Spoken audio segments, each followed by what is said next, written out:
La chambre spéciale du tribunal de première instance de Libreville a tenu du 29 juin au 3 juillet 2020 4 audiences sur des questions liées à l'environnement et au trafic des produits issus des espèces protégées de faune et de flore. Il s'agit de 2 audiences de délibéré et 2 autres de plaidoirie. Les dites affaires avaient été portées devant le juge par le ministère des Eaux et Forêts. Audience délibérée. La première portait sur le bois et la seconde sur l'ivoire.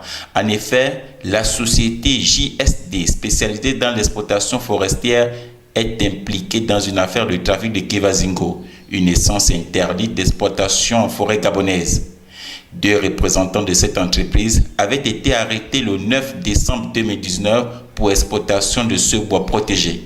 Jugé le 26 juin dernier et reconnu coupable de l'exploitation d'une essence interdite et de manœuvres frauduleuses. Ils ont été condamnés à 1 an de prison et 4 mois avec sursis.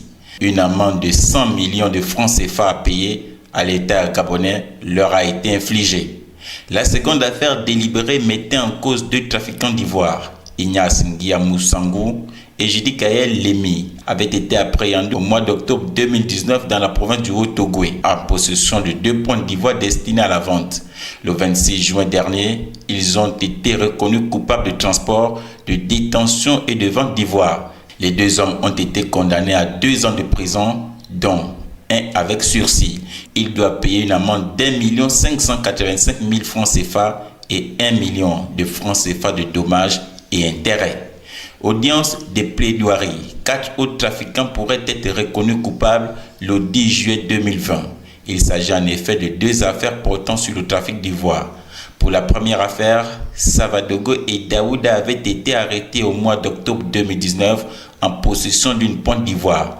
Ils vont être jugés pour tentative de vente d'ivoire. Le 3 juillet 2020, le procureur a requis la peine maximale. L'avocat du ministère des Eaux et Forêts a demandé comme dommages et intérêts pour le ministère en charge de la faune un montant de 5 millions de francs CFA.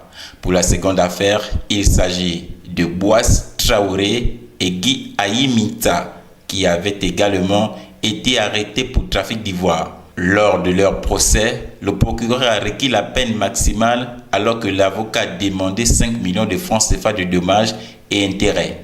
L'organisation non gouvernementale Conservation Justice, qui lutte pour la protection de l'environnement et des espèces menacées de disparition, félicite les décisions qui ont été rendues publiques.